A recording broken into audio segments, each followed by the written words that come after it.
어느 날 직장 상사인 박상무님이 갑작스러운 출장으로 자리를 비우며 작은 상자 하나를 내게 건넸다. 김 대리, 내 아내가 오면 이걸 좀 전해줘. 부탁하네. 나는 상자의 용도나 내용물을 묻지 않고 맡아두었다. 하지만 퇴근 시간이 다 되어가도록 상무님의 아내는 나타나지 않았다. 결국 비상 연락망을 확인하고 상무님의 집으로 전화를 걸었다. 안녕하세요. 저는 김영수라고 합니다. 박상무님께서 급히 출장 가시면서 사모님께 전해달라고 맡기신 물건이 있는데 아직 안 오셔서 연락드렸습니다. 어머, 제가 오늘 정신이 없어서 깜빡했네. 정말 죄송해요. 지금 당장 갈 테니 조금만 기다려 주실 수 있을까요? 네. 그럼 기다리고 있겠습니다. 전화를 끊고 나서 생각해보니 차라리 퇴근길에 직접 가져다 드리는 것이 나을 것 같았다. 다시 전화를 걸어 제안을 드리자 그녀는 미안해하면서도 고마워했다. 정말 죄송해요. 그렇게 해주시면 너무 감사하죠. 그녀가 사는 곳을 물으니 이름만 들어도 알 법한 고급 아파트였다. 도착해 경비실에서 연락을 하니 잠깐 올라오라는 답이 돌아왔다. 엘리베이터를 타고 맨 꼭대기층에 도착하니 현관 앞에 서 있는 여인은 마치 선녀 같았다. 환한 미소로 반기며 그녀가 말했다. 저는 이목순이라고 해요. 아, 네. 처음 뵙겠습니다. 김영수입니다. 그냥 김대리라고 불러주세요.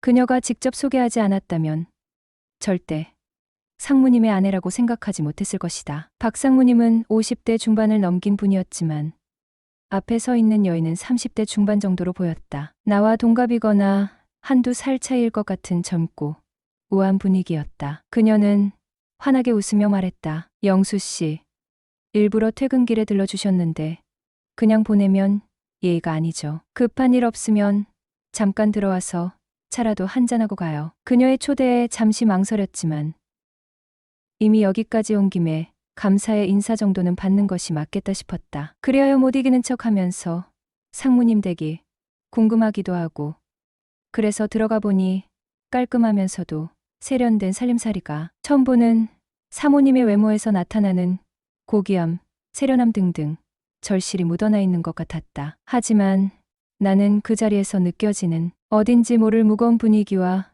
외로움이 그녀 얼굴에 깊게 배어 있는 것을 느꼈다. 왜냐하면 상무님은 회사 안팎에서 여자 문제로 소문이 무성하였는데 회사 여직원과 분류는 물론이고 출과 유흥에 빠져 시간을 보내기로 유명했으니 가정 내에서의 그의 역할이 어땠을지는 뻔했기 때문이었다. 나는 여신 포스의 사모를 곁눈질로 살펴보았다. 키는 170쯤 되었을까. 호리호리한 몸매였고 홈드레스를 입고 커피를 내리는데 여념이 없었다. 영수 씨, 커피 한 잔 해요. 그녀가 가벼운 미소를 지으며 커피를 건넸다. 감사합니다. 사모님. 그래, 영수 씨는 결혼하셨나요? 아니요. 아직 미혼입니다. 어머, 그래요. 키도 크고 인물도 훤칠해서 난 당연히 결혼한 줄 알았네. 올해 나이가 몇인데요? 35살입니다. 한창 좋을 나이네. 호. 제가 궁금한 게 하나 있는데 여쭤봐도 될까요? 뭔데요? 뭐든 물어보세요. 실례지만 사모님은 나이가 어떻게 되세요? 저요? 40살인데요. 역시 제가 보는 눈이 틀리지는 않았네요. 그래요? 몇 살쯤으로 보였는데요. 어리면 제 또래, 아무리 많아도 30대 후반 정도요. 제대로 보셨는데 왜 그리 놀라는 눈치예요? 아, 그게 나는 더 궁금한 게 있었지만 차마 말을 다 하지 못하고 말끝을 흐렸다. 호 상무님이랑 나이차 때문에 그러시죠? 그녀는 다 알고 있다는 듯 알 수 없는 웃음을 터뜨리며 말을 하였다. 네.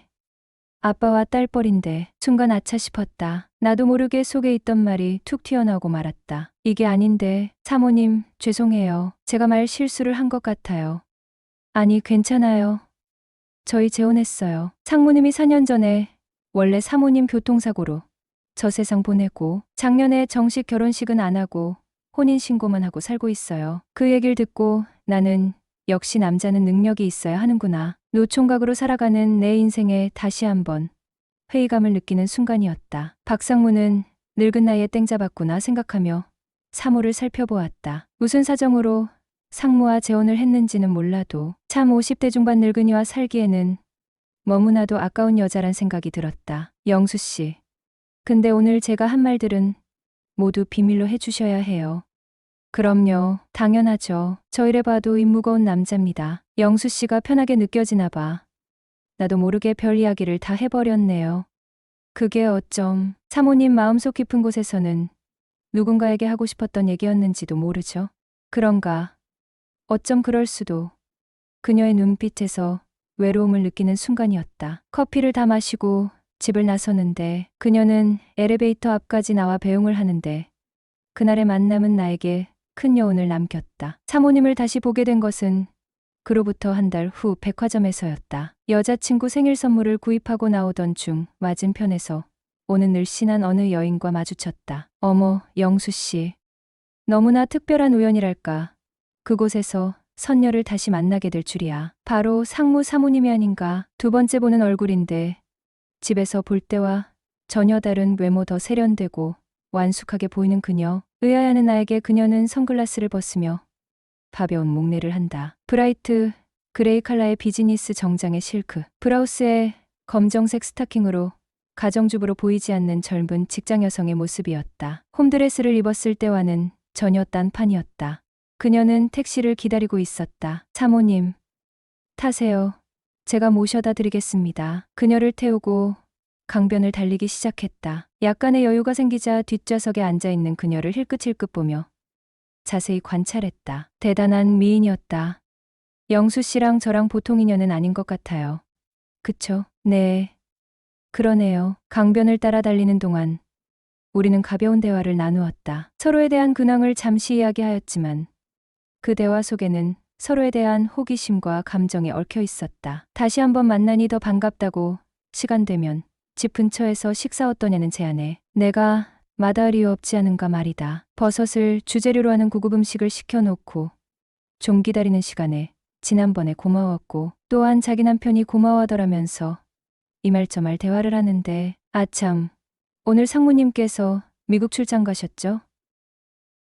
근데 백화점에 쇼핑하려 오셨나 보군요. 화제를 돌리니 그렇다고 하면서 뭘 샀냐고 하기에 여친 생일 선물 가방 하나 샀다 하니 여자 것은 여자가 보아야 여친이 좋아할지 아닐지 평가를 해준다기에 보여주니 제법 안목이 있으시군요 하는 것 아닌가. 그럭저럭 식사를 마치고 사모님을 모시고 가는데 오늘 같은 날은 공원에서 야경을 보면 참 좋겠다라고 혼자 말하는 것처럼 하는 거다. 그래서 야외로 제가 한번 모실까요 했더니 시간 되냐 해서 없는 시간도 사모님이라면 내야죠 했더니 좋다고 하여 좀 복잡한 거리를 나와 한적한 곳으로 달리다 보니 정말 좋아한다. 영수 씨, 저 오늘 기분이 너무 좋아요. 왜 가끔 상무님하고 이런 시간 안 가지세요? 영수 씨도 아시다시피 그 양반이 어디 그런 시간이 있나요? 하기야 우리 상무님 정말 바쁜 사람이지. 색한 듯 즐겁게 해주랴. 회사 일은 혼자 도맡아 하는 사람이라 이해가 되었다. 우리는 그렇게 얼마를 가다가 좀 울창한 숲옆을 가는데 여기서 좀 걷다가 가잔다. 영수 씨, 우리 좀 걸어요. 한쪽에 차를 주차하고 한적한 곳에서 나란히 걷고 있는데 날씨가 좀 쌀쌀해서 그런지 추워 보이기에 상의를 벗어서 걸쳐주었다. 어머, 영수 씨는 매너도 참 좋아. 영수 씨 여자친구가 너무 부럽네요. 전 상무님이 더 부러운데요. 사모님 같은 미인분과 사시니 말이죠. 저는 평생 동안 사모님 같은 분과는 사귈 수 없겠죠. 왜? 그런 생각을 하세요. 사람 이름 모른다잖아요. 좀 걷다가 다시 내 옷을 돌려주며 입으라고 하기에 그냥 입었죠. 그리고 내 호주머니에 손을 넣어도 되냐고 묻기에 그러라고 했는데 윗주머니에 당연히 손을 넣을 줄 알았는데 다지주머니에 손을 넣는 것이 아닌가. 순간 깜짝 놀라 그녀를 쳐다보니 장난기 가득한 얼굴로 날 쳐다보는 게 아니겠어요. 제가 장난이 심했죠. 괜찮아요. 손시러운데 빼지 말고 계세요. 역시 영수 씨는 매너남이라니깐. 한참 걷다가 좀 어색해서 나도 주머니에 손을 넣으니 자연히 손을 붙잡게 되었고 손을 붙잡고 걷다 보니 언제부터인가 서로가 가슴이 두둥거리는 심장박동 소리가 들리는 듯 긴장감이 느껴졌다. 그러다가 내가 먼저 상무님은 사모님 같은 분하고 사니 좋겠다 했더니 고백 아닌 고백을 한다. 좋으면 뭐하냐고 허구한 날 늦게 아니면 출장 갔다 와서 피곤하다고 자버리니 한참 좋아할 나이인데 정말 화가 난다고 푸념을 늘어놓는다. 그렇게 한참 동안 얘기를 나누다가 집까지 바래다 주었다. 영수 씨, 오늘 있었던 일도 우리 둘만의 비밀이에요. 그럼요, 당연하죠. 사모님, 우리 다음에 또 볼 수 있을까요? 아마 두 사람이 진짜 인연이라면 또 볼 수도 있겠죠. 어느 날 퇴근 후 집에서 쉬고 있었는데 상무님이 돌아가셨다는 연락이 왔다. 며칠 전까지만 해도 중국 출장 때 수행비서로 다녀온 나였는데 갑작스런 상무님의 비보에 나는 너무나 당황스러웠다. 검은색 정장으로 갈아입고서 장례식장으로 향했다. 장례식장에 도착해보니 영정사진이 놓여져 있었고 그 옆에 검은색 한복을 입고서 울고 있는 사모님과 전처 사이에서 나온 아들과 딸도 보인다. 사모는 얼마나 울었는지 두 눈은 퉁퉁 부어 너무나 안쓰러웠다. 상무님은 교통사고를 당해 이틀 만에 돌아가셨는데 인사과 여직원도 그 차에 타고 있었다는 거다. 일요일인데 왜 등산복 차림으로 두 사람이 같이 있었는지 이미 알만한 사람은 다 알고 회사에서도 말이 많았다. 영수 씨, 혹시 내일 시간 있어요? 상무님이 돌아가시고 6개월 뒤 어느 날 뜻밖의 전화가 왔다. 사모님, 전화였다. 무슨 일이세요? 하고 물었는데 그것 만나서 이야기하면 안 될까요? 암튼 둘만의 비밀이란 것만 아시고 괜찮은 시간만 말해주세요. 하고 이유도 없이 무턱대고 날 만나고 싶다는 거다. 그럼 저녁을 함께 먹으면 어떨까요? 네, 좋아요. 무슨 일인지 궁금하면서도 기분이 들뜨고 좋았다. 이제 그녀는 유부녀가 아니라 과부가 아니던가 언제든지 잘 될 수도 있는 남녀 관계란 생각에 한시라도 빨리 만나보고 싶었다. 어떻게 변했을까? 그 미모만큼은 여전하겠지. 드디어 만났다. 사모님 타세요. 금요일 저녁 6시 그녀를 태우러 집까지 갔다. 초가을이지만 혹시 일찍 나와 기다린다면 추워하지 않을까 하는 마음에서 10분의 여유를 두고 약속 장소에 도착을 하니 내가 좋아하는 스커트에 검정 스타킹을 신고 환하게 웃으며 날 반겼다. 휴, 웃는 모습을 보니 나쁜 일은 아닌가 보다. 속으로 생각하며 차에서 내려 조수석 차문을 열어주었다. 오랜만입니다. 사모님, 타시죠? 영수 씨, 갑자기 내가 보자고 해서 당황스러웠죠? 다짜고짜 보자고 해서 놀라긴 했지만 사모님 본다는 생각에 설렜어요. 그랬어요? 사실 나도 그랬는데. 어디로 모실까요? 어디라도 좋아요. 영수 씨 가고 싶은 대로 가요. 그럼 제가 봐둔 식당이 하나 있는데 거기로 가서 저녁 식사하면서 가볍게 술도 한잔할까요? 네, 좋아요. 그리하여 미리 예약해둔 한정식 집으로 향했다. 음식이 하나씩 들어오기 시작을 했고 우리는 준비된 술을 먹으며 음식을 먹기 시작했다. 흥이 점점 오를수록 술병은 비어갔고 9시쯤 되어 식당을 나와 2차로 조용한 술집으로 자리를 옮겨 이런저런 얘기를 나눴다. 시간이 얼마나 흘렀을까? 그녀는 취했고 급기야 테이블에 엎드려 잠이 들고 말았다. 사모님, 일어나 보세요. 이제 집에 가셔야죠? 분명 의식이 있는 것 같은데 대꾸를 하지 않았다. 몇 번 더 흔들어 깨웠다. 아무래도 집에 들어가기가 싫은 모양이었다. 할 수 없이 대리기사를 불러 그녀를 태우고 우리 집으로 데리고 가 작은 방에 눕히고 나오려는데 그녀가 날 부른다. 영수 씨, 가지 말고 내 옆에 있어줘. 방금 전까지만 해도 술에 잔뜩 취했던 그녀가 나를 그윽하게 쳐다보고 있는 거다. 사모님, 이제 좀 괜찮으세요? 그녀의 속셈을 뻔히 알면서도 난 매너 있는 척 그녀를 챙겼다. 나 사실 영수 씨가 많이 보고 싶었어요. 그래서 연락했어요. 그러면서 가까이 다가와 앉으라며 손짓을 한다. 그렇게 아흔한 그녀에게 홀린 듯 하룻밤을 함께하고 말았다. 안녕하세요. 저는 평범한 30대 중반의 남자입니다. 솔직히 고백하자면 제 나이쯤 되면 누구나 겪는다는 연애 고민, 결혼 고민 저도 예외는 아니었습니다. 어쩌면 남들보다 조금 더 늦었을지도 모르겠네요. 스스로를 자책하며 내가 부족한가? 눈이 너무 높은 건가? 끊임없이 질문을 던지면서도 마음 한켠에는 언젠가 운명처럼 나타날 그 사람에 대한 희미한 기대감을 품고 있었지요. 그러던 작년 가을, 정말 예상치 못한 순간 그녀가 나타났습니다. 첫눈에 반한다는 말, 저는 콧방귀를 뀌던 사람이었습니다. 하지만 그녀를 마주한 순간 그 모든 회의적인 생각들은 거짓말처럼 사라졌어요. 마치 오랫동안 텁텁했던 갈증이 청량한 탄산수 한 모금에 씻겨 내려가는 듯한 강렬한 인상을 받았습니다. 예쁘다는 흔한 단어로는 부족했어요. 넋을 놓고 그녀를 바라보는 제 모습은 TV에서 흔히 보던 여자 이야기만 나오면 눈을 반짝이는 철없는 남자들의 모습과 다를 바 없었거든요. 10대부터 60대까지 나이를 불문하고 남자들은 결국 예쁜 여자 앞에 무너지는 존재라는 우픈 현실을 다시 한번 실감하는 순간이었죠. 놀랍게도 그녀는 제가 모시던 직장 상무님의 아내였어요. 가까이 하기엔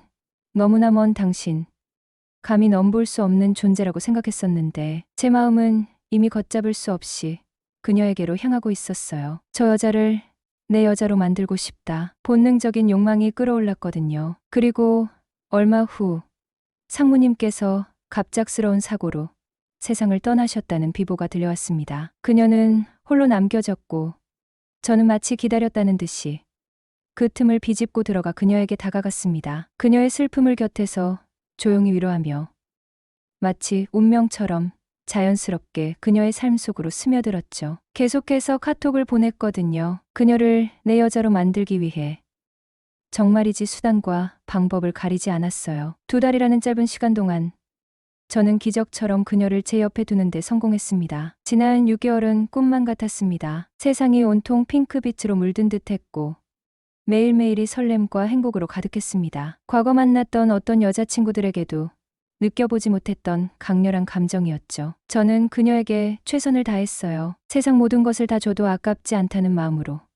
그녀가 원하는 것은 무엇이든 들어주려 노력했어요. 그녀 역시 저에게 진심으로 마음을 열어주었고 따뜻한 사랑을 듬뿍 안겨주었습니다. 저는 그녀를 내 인생의 마지막 여자라고 확신했습니다. 결혼, 미래, 그녀와 함께라면 어떤 미래라도 두렵지 않았어요. 저는 남들이 부러워하는 대기업에 다니고 있습니다. 안정적인 직장, 남부럽지 않은 연봉. 그녀는 남편과 사별 후 상속받은 돈으로 작은 오피스텔과 동네 카페를 운영하고 있어요. 솔직히 저는 여자친구의 직업이나 집안 배경을 중요하게 생각하는 사람은 아닙니다. 물론 주변에서는 눈이 높다, 조건을 따진다는 말을 하기도 하지만 저에게 중요한 것은 오직 하나, 진심으로 사랑할 수 있는 여자, 평생을 함께 할 수 있는 여자였어요. 그녀는 그런 저의 이상형에 완벽하게 부합했습니다. 우리는 연애하는 동안 제 집에서 함께 살다시피 했어요. 아침에 눈을 뜨면 그녀의 얼굴이 보였고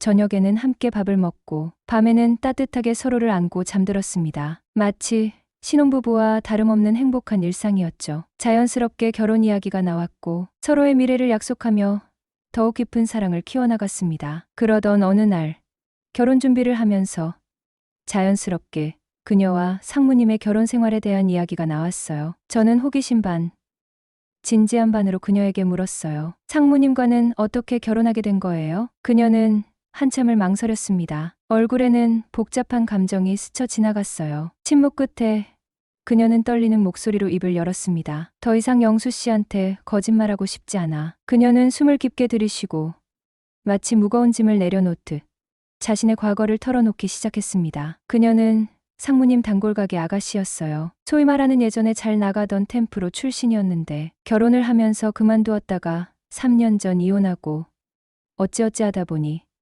다시 일을 하게 되었고 상무님과 인연이 되어 혼인신고까지 했던 거였어요. 그녀의 고백을 듣는 순간 저는 망치로 머리를 얻어맞은 듯 멍해졌습니다. 세상이 무너지는 듯했고 머릿속은 하얗게 비어버렸습니다. 믿을 수 없었습니다. 그녀의 아름다운 미소 뒤에, 그녀의 따뜻한 사랑 뒤에 이런 어두운 과거가 숨겨져 있었다는 사실이 도저히 믿기지 않았거든요. 저는 초혼입니다. 순수하게 사랑하는 사람과 아름다운 가정을 꾸리는 것을 꿈꿔왔죠. 하지만 그녀의 과거는 제가 감당하기에는 너무나 버거운 현실이었어요. 그렇다고 그녀를 쉽게 포기할 수도 없었습니다. 지난 6개월 동안 그녀와 함께했던 행복했던 시간들, 서로에게 느꼈던 깊은 사랑은 결코 거짓이 아니었으니까요. 저는 여전히 그녀를 사랑하고 그녀 또한 저를 진심으로 사랑한다는 것을 알고 있습니다. 정말이지 쓸개라도 빼줄 수 있을 만큼 그녀를 사랑합니다. 그녀 또한 저에게 그만큼의 사랑을 주었으니까요. 하지만 현실은 냉혹했습니다. 그녀의 과거는 결코 쉽게 덮고 넘어갈 수 있는 문제가 아니잖아요. 지금 제 머릿속은 너무나 복잡해요. 사랑과 현실, 과거와 미래, 혼란스러운 감정들이 뒤섞여 갈피를 잡을 수 없습니다. 그녀의 과거를 모른 척하고 결혼을 강행할 수도 없고, 그렇다고 이 사랑을 포기하고 그녀를 떠날 수도 없잖아요. 정말이지 어떻게 해야 할지 모르겠네요. 이 상황을 어떻게 헤쳐나가야 할까요? 저는 지금 인생의 덫에 걸린 듯 꼼짝없이 갇혀버린 기분입니다. 사랑은 서로를 마주보는 것이 아니라 같은 방향을 바라보는 것이다. 두 사람의 사랑은 과거에 얽매이는 것이 아니라 함께 미래를 만들어가는 여정임을 기억하라는 의미입니다. 같은 목표와 가치를 공유하며 함께 나아가는 것이 중요합니다.